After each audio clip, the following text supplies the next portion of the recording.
O que aconteceu no Brasil é que todos passam a gravitar em torno de Lula. Um cara baba-ovo pro Fidel Castro, na boa, merece. Aí a nossa geração, ela tinha que ser classificada como desimportante. O próprio Ivan Lins, em cena, classificou a minha letra de fraca. O que o Gil e Caetano fizeram com o Vandré? Por que nunca deram valor pro Taiguara? Por que o Brasil fez o que fez com o Simonal? A política é podre, a política não vale nada, a arte não. Que os grandes nomes da música internacional, eles não se põem a serviço de nenhum político. Exatamente. Perceba que o Stevie Wonder, o Paul McCartney, o John Lennon, sei lá, o George Harrison, ou os modernos, o Bruno Mars, a Adele, a Rihanna, os grandes nomes, o Coldplay, eles não gravitam em torno de um nome político. Eles se recusam,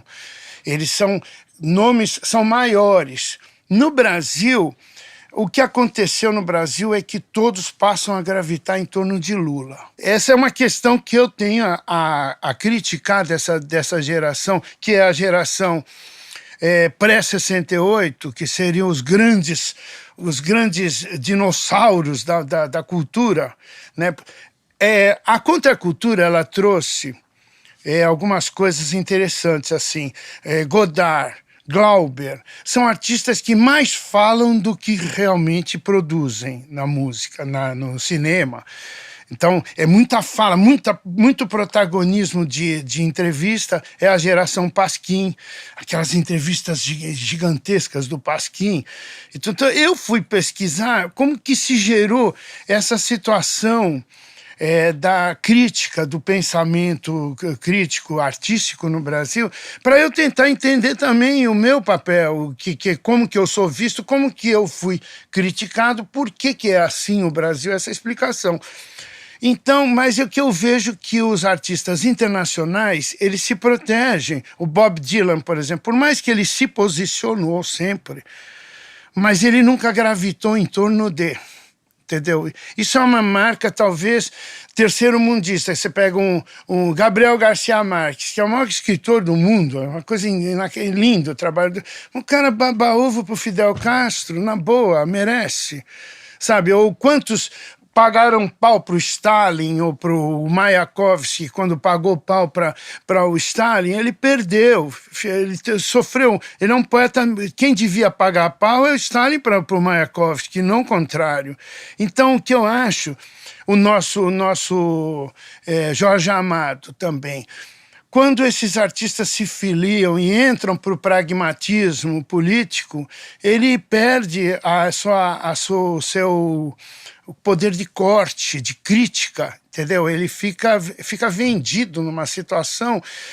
A gente perde o olhar de fora, né? Exatamente. O olhar poético de fora. Mas isso é uma opinião, não é uma coisa que eu estou aqui criticando meus colegas ou o posicionamento imagina, não sou ninguém. Mas eu olhando de fora, assim, eu acho que há um prejuízo dos artistas quando eles se põem a serviço de... A política é podre, a política não vale nada, a arte não. A arte, ela sobrevive na sua grandeza, que não é porque o Garcia Marques se filiou, ajoelhou para o Fidel Castro, que ele se tornou grande escritor. É o contrário, né? Então, a minha geração, ela é uma geração que, quando entra em cena, a gente é desimportante. A nossa geração. Quem somos nós? Sou eu, o Djavan, o Alceu, o Geraldo Azevedo. Nós somos uma geração... A Rita Lee é anterior. A Rita Lee, ela é beneficiária do pré-68, ela faz a ponte. A Rita Lee, quando ela desembarca no pós-68, ela é o grande nome, a Rita Lee. Realmente é muito importante o trabalho dela. E veja como ela é importante, porque ela nunca gravitou em torno de nada, a Rita Lee. Não é que ela é isentona, ela é altamente crítica em tudo que ela faz. Ao longo da carreira inteira. Eu acho maravilhoso isso. Tem que prestar atenção o quanto ela é grande.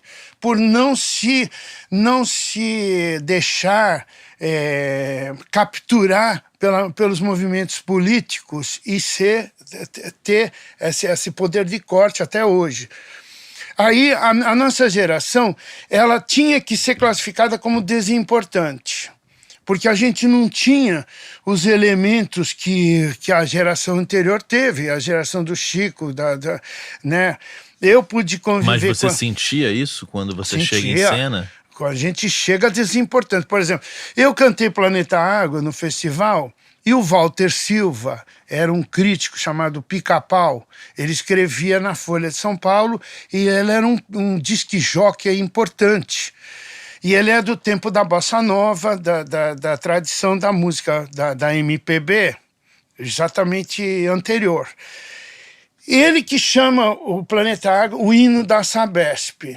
E ele decreta que a letra era desimportante, era uma lista de lugares comuns, uma letra medíocre, que aquele festival tinha sido o pior festival de todos os tempos, que tinha sido que eu participei, Planeta Água. Isso aqui na Folha de São Paulo, na contracapa da Ilustrada. Walter Silva decretando que eu sou desimportante, que a minha letra é uma porcaria. O próprio Ivan Lins, em cena, classificou a minha letra de fraca. Isso, ele estava junto com a Lucinha Lins. E não por acaso eu perco o festival para a musa do movimento artístico universitário, que era a Lucinha Lins. Mas ganha, né? E veja, por exemplo, a letra Mas ninguém dela... ganhou mais aqui a do que letra você, da música, né? dela é uma letra metafórica. Pode ser, mas eu sou feito purpurina, eu sou feito não sei o quê. Caí à tarde feito um viaduto, amou daquela vez como se fosse um príncipe. Então, a metáfora era digamos, o esteio da MPB era metafórico. Como o Planeta Água não era metafórico, era Mayakovsky. Então eu canto assim: amanhã será um lindo dia, da mais louca alegria, eu abro o coração, não tem metáfora nenhuma. Eu sou novo, não é a metáfora que ainda funciona. Eu era novidade, mas essa geração crítica me classificava como desimportante porque eu não tinha metáfora. Mas eu acho que pra Lucinha, depois ela deve ter Você vê, pensado, por exemplo... era melhor ter perdido aquilo ali, porque ficou ruim pra ela. Acho né? linda a música. A Purpurina é aquela linda, quantidade e ela de vaia, cantando né? é lindo também. Nunca eu achei que nada era inferior a nada. Essa qualificação é uma coisa típica do jornalismo, né? O jornalismo que cabia a nós entendermos o jornalismo, já que ele nunca nos entendeu, mas o artista ele acha que ele é soberano e que não, jornalista não presta atenção. Crítico só fala bobagem. Ele está errado. Tem que estudar a história do colunismo, história do pensamento crítico no Brasil, como que se gerou isso. O artista tem que ter mais cultura de jornalismo, tem que se interessar pelo adversário, se interessar vamos dizer, por quem está ali classificando o trabalho da gente. E a gente tem esse vício de achar que a gente é fodão e que o jornalista não tem nada para dizer. Não, é importante ir lá saber por que as razões dessa natureza crítica no Brasil. Para você entender o que fizeram com o Vandré, o que fizeram com o Vandré, por exemplo, ele chegou a um ponto, ele era o maior de todos. O Vandré era um absurdo, a qualidade do Vandré é um negócio que eu me emociono profundamente. As letras, por exemplo, a letra do Disparada é uma coisa inacreditavelmente bela, né? E o caminhando e cantando e seguindo, aquilo é lindo. É uma figura que sobe com um violão. Como é que neutralizaram esse cara? Como é que o Gil e Caetano isolaram ele? Esse cara tá muito chato, sabe? Então, esse papo de esquerda. Nós, já estamos sofrendo, estamos sendo presos, tudo. Não é hora desse cara ficar cobrando. E o Vandré virou um cara muito militante. e se tornou persona não grata. Então é importante entender o que fizeram com o Vandré. O que o Gil e Caetano fizeram com o Vandré? Botaram ele de lado? Por que nunca deram valor pro Taiguara? Porque ficou muito chato também. Então tudo isso a gente tem que entender para entender por que o Brasil é assim. Por que o Brasil fez o que fez com o Simonal. São 4 biografias do Simonal que é estarrecedor. O Simonal foi muito imprudente. Ele foi no Pasquim enfrentar o Jaguar em fio, aqueles caras de peito aberto, se achando. E, pô, aí deu o que deu, né? Acabaram com o cara, acabaram com a vida do cara, porque o cara, ele tinha muita opinião, ele era muito... ele era muito reativo. Por exemplo, ele era o grande defeito do Simonal, ele era contra a maconha. Ele não gostava de maconheiro. Então, isso foi um defeito grave, que ele não devia ter se metido nos costumes dos outros. Então, ele não gostava de quem usava maconha.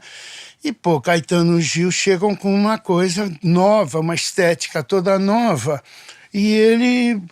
sabe, foi ser crítico numa área mais perigosa do que ele imaginava, entendeu? Então, essas coisas todas que eu acho que a gente tem que ir rever. Por que o Brasil resultou nisso aí que está hoje, né? Mas na minha geração, o que eu estava falando do Planeta Água, que eu fui classificado como desimportante, porque era importante ser desimportante para alguém, para existir uma geração. E quando eu digo que o Ivan foi falar da minha letra, que não era uma letra boa, o Planeta Água, por que ele faz letra? Se ele não faz letra, por que vem falar da minha?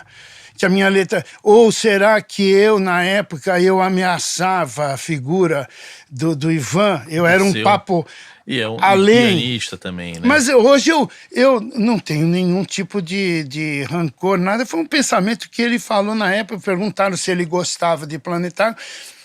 Como o Rick Wakeman adorou, para mim ficou desimportante o Ivan. Mas depois eu pude fazer show com ele, é um querido, putz, um cara ele é meu ídolo. Eu queria ser o Ivan Lins, quando ele cantava Amor é o Poder e cantava as canções, era maravilhoso. Nossa. Você tirava coisas dele também, nossa, eu imitava o Antônio Adolfo também, com a Brazuca, né, o Antônio Adolfo.